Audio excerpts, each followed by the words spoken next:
tough love doesn't always feel like love.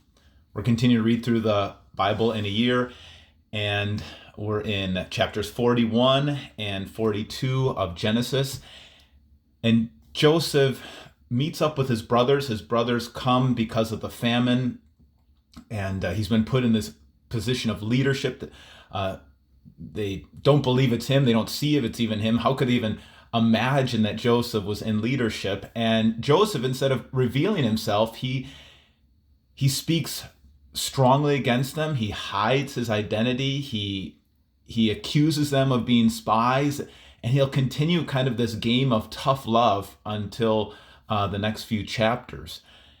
Why is he doing this? Well, what Joseph wants more than immediate reconciliation, he wants to see if they're repentant for what they've done, if they've had a chance to be reconciled to God first, and when they repent of what they've done to God, they can also be reconciled as a family. And so what we're going to see in the next couple chapters, and we'll talk about this tomorrow, is Joseph's going to recreate their childhood so that they have a chance to remember what they did and go through what they did and see if they're repeating the sins of the past.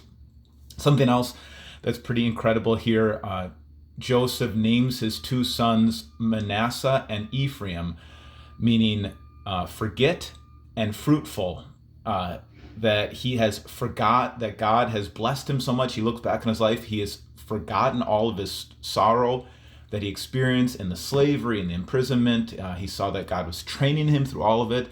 And then he's fruitful. He's put in this place of leadership and honor because of his wisdom that God has given him through all of his challenges. So a couple things to think about. Sometimes we need to give tough love to our employees, our friends, our family.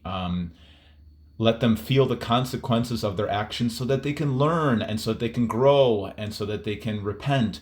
Also, if you're in a moment right now of deep pain like Joseph was when he was imprisoned or in slavery, know that that's not the end of your story.